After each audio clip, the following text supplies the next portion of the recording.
katakan sekali lagi, di matamu engkau termulia. Kita beri kemuliaan bagi Tuhan. Haleluya. Dengan kasih Kristus, sebentar pendeta muda Michael Tobing akan berdoa buat kebenaran firman Tuhan.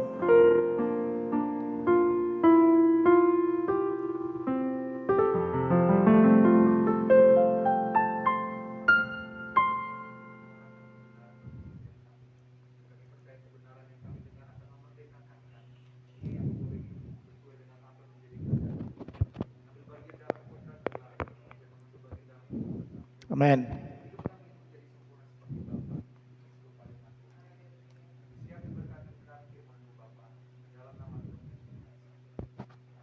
Amin, haleluya. Kita beri kemuliaan kembali sekali lagi buat Tuhan Yesus. Haleluya. Silakan duduk Bapak, Ibu, Saudara-saudari, salam. Haleluya, puji Tuhan. Kita bertemu kembali dalam ibadah ini. Kita tetap jaga prokes ya. Sebab COVID-nya lagi merebak kan Pak. Tolong Pak, pakai maskernya Pak. Ya. Oke, baik. Nah, kita melanjutkan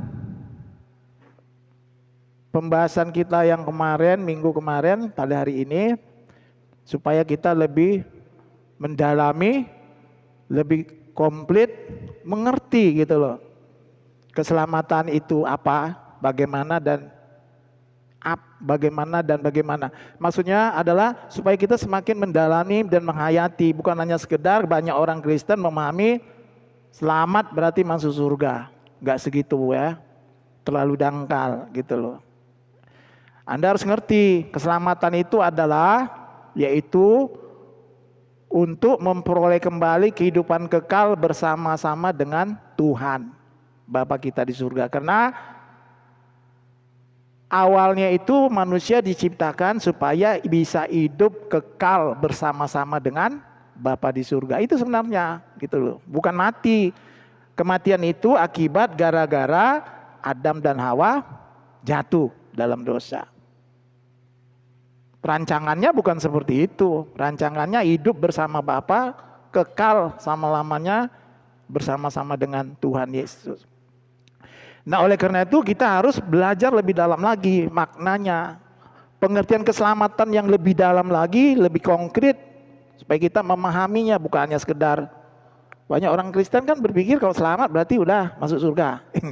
Bukan gitu, itu terlalu dangkal, sempit. Dia nggak akan berubah kalau dia punya pemahaman kalau hanya sekedar selamat berarti dihindari dari malapetaka, dihindari dari neraka, lalu diperkenankan masuk surga.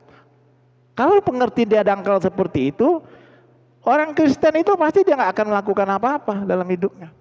Tidak seperti apa yang maksudnya tidak seperti apa yang Tuhan mau. Jadi maksud keselamatan diberikan oleh Tuhan kepada setiap manusia, kita harus pahami secara rinci dan lengkap ya. Amin.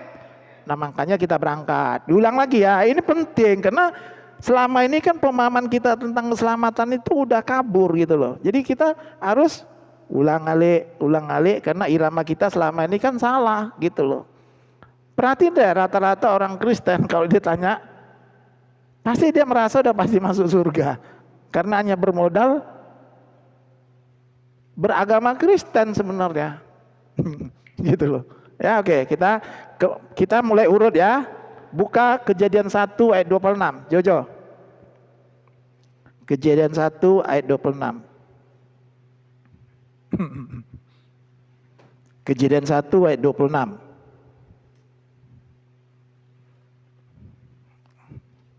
Udah?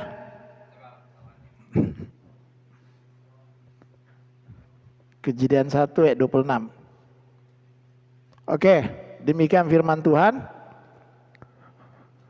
Berfirmanlah Allah, baiklah kita menjadikan manusia menurut gambar dan rupa kita, supaya mereka berkuasa atas ikan-ikan di laut dan burung-burung di udara dan atas ternak dan atas seluruh bumi dan atas segala binatang melata yang merayap di bumi. Intinya di sini aja. Berfirmanlah Allah. baiklah kita menjadikan manusia menurut gambar dan rupa. Ini rancangan Allah semula, ya. Rancangan Allah semula menciptakan manusia itu adalah segambar dan serupa. Ini rancangannya. Kita skip dulu ya, nanti balik lagi. Ini rancangan Allah semula menciptakan manusia nih segambar dan serupa. Tapi lihat, banyak orang Kristen gak memperhatikan ayat selanjutnya. Kita diciptakan menurut gambar. 27 Jo. Ayat selanjutnya. Yang 26 itu rancangan Allah semula menciptakan manusia. Ini kita balik lagi ke situ ya. Nah 27 lihat nih, perhatikan baik-baik. Maka Allah menciptakan manusia itu menurut apa? Gambarnya. Menurut gambar Allah diciptakannya dia, laki-laki dan perempuan diciptakannya mereka. Nah manusia diciptakan menurut gambar mana rupanya? Balik 26. Karena rupa itu adalah rancangan semula Allah menciptakan manusia menurut gambar dan rupa. Ya, saya urut lagi. Jadi sebenarnya kita diciptakan menurut gambar. Ya, jadi menurut gambar itu apa? Maksudnya menurut gambar itu adalah apa yang ada pada diri Allah itu ada pada kita. Refleksi Allah. Allah punya pikiran. Anda juga punya pikiran manusia. Ya, punya perasaan, betul? Kita juga punya perasaan. Melalui pikir dan perasaan lahirlah kehendak. Allah seperti itu ya. Kita juga kan melalui pikir dan perasaan lalu melahirkan kehendak. Amin. Allah adil nggak? Adil. Gambarnya adil. Kamu kita juga semua bisa adil kalau mau. Allah murati nggak? Gambaran Allah itu murati. Kita juga dikasih kemurahan hati kalau kita mau. Itulah gambaran Allah, refleksi Allah itu seperti itu ada pada diri kita. Tapi Tuhan kan di Kejadian 1:26 kan berkata, baiklah kita menciptakan manusia menurut gambar dan rupa. Gambar udah, rupa itu harus kita upayakan. Jadi Adam dan Hawa di Taman Eden itu maksudnya mereka harus mengupayakan keserupaan dengan Allah gitu loh. Itu nggak mungkin dong diberikan cuma-cuma gitu. Keserupaan itu harus ada upaya dari diri kita sendiri untuk mencapai keserupaan dengan Allah. Maksudnya mencapai karakter moral Allah. Kualitas kita harus kualitas moral Allah gitu. Amin. Jadi kalau rupa itu berbicara tentang kualitas. Nah, jadi diharapkan Adam itu harus mengupayakan kualitas serupa dengan Allah selama di Eden. Amin. Jadi ngerti sampai sini ya. Jadi rancangan awal mula Allah menciptakan manusia menurut gambar dan rupa. Kita diciptakan menurut gambar. Terus rupanya gimana? Ya Anda yang harus upayakan selama hidup di bumi. Berkarakter moral Allah, serupa dengan Allah. Itu nggak diberikan ya Pak Wab ya. Itu harus diupayakan selama hidup di bumi. Semua itu harus mengerti. Nah gagal ya kan. Gagal untuk mencapai keserupaan dengan Allah si Adam dan Hawa. Akibatnya apa? Roma 3:23. Telah kehilangan kemuliaan Allah. Mana? Kita ulang-ulang lagi ya. Roma 3:23. Karena semua orang telah berbuat dosa dan telah kehilangan kemuliaan. Jadi semua kita ini telah kehilangan kemuliaan Allah. Jadi dari ayat ini kalau kita mau urut lagi, dikatakan karena semua orang telah berbuat dosa dan telah kehilangan kemuliaan Allah, berarti setiap manusia harus memiliki kemuliaan Allah kan gitu. Tadinya akibat dosa jatuh, hilang. Sebenarnya teks ini kekurangan, bukan kehilangan total. Kalau kehilangan kemuliaan Allah kita nggak jadi manusia, nggak beradab nanti. Cuman kekurangan. Jadi kekurangan kemuliaan Allah yang telah Tuhan berikan kepada kita itu, amin. Nah akibat kekurangan kemuliaan Allah atau kehilangan kemuliaan Allah ini, manusia sulit untuk kembali kepada rancangan semula Allah. Dia nggak akan sampai kepada keserupaan dengan Allah, nggak akan bisa sampai dia karena sudah gagal gitu loh. Amin. Sampai di sini sepaham gitu loh. Jadi dari ayat ini kita mengerti. Ini makanya harus paham tuh. Anda semua termasuk saya ini, kita harus menemukan kembali kemuliaan Allah itu dalam hidup kita yang sudah raib gara-gara Adam dan Hawa. Bukan sekedar percaya Yesus, udah selesai, selamat, masuk surga. Udah menemukan nggak kemuliaan Allah yang hilang? Bingung dia jawabnya.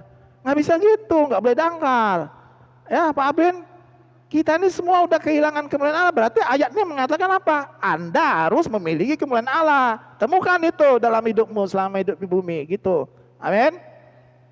Nah makanya oleh karena itu diutus Putra Tunggal Bapa yaitu Tuhan Yesus ke bumi supaya apa? Nah itu harus ngerti. Supaya manusia ini diberi kesanggupan, kemampuan lagi kembali kepada rancangan semula Allah. Ya urutannya itu harus ngerti. Ya, karena kan manusia diciptakan adalah supaya dia hidup bersama Bapa dalam kekekalan. Tapi udah mati, nggak bisa, binasa. Ya, amin. Jadi harus ingat loh, keselamatan itu adalah hidup kekal bersama Bapa. Bersama-sama dengan Bapa. Kalau nggak bersama-sama Bapa, binasa, terhilang. Jadi sebenarnya rancangan Allah menciptakan manusia supaya manusia itu bisa hidup bersama dengan Allah di kekekalan bersama Bapa itu. Akibat dosa nggak mungkin bisa, makanya Yesus harus turun. Ya, ini kita urut-urut ya, sampai di situ paham ya? Ya, nah. Maka Tuhan Yesus datang ke bumi. Ini salib ya. Tadi itu kita semua manusia menuju kepada kebinasaan. Tuh binasa. Artinya apa? Tanpa salib semua siapapun dia binasa. Ini makanya saya tulis nih. Sebelum salib semua orang menuju kepada kebinasaan. Semua siapapun dia menuju kepada kebinasaan.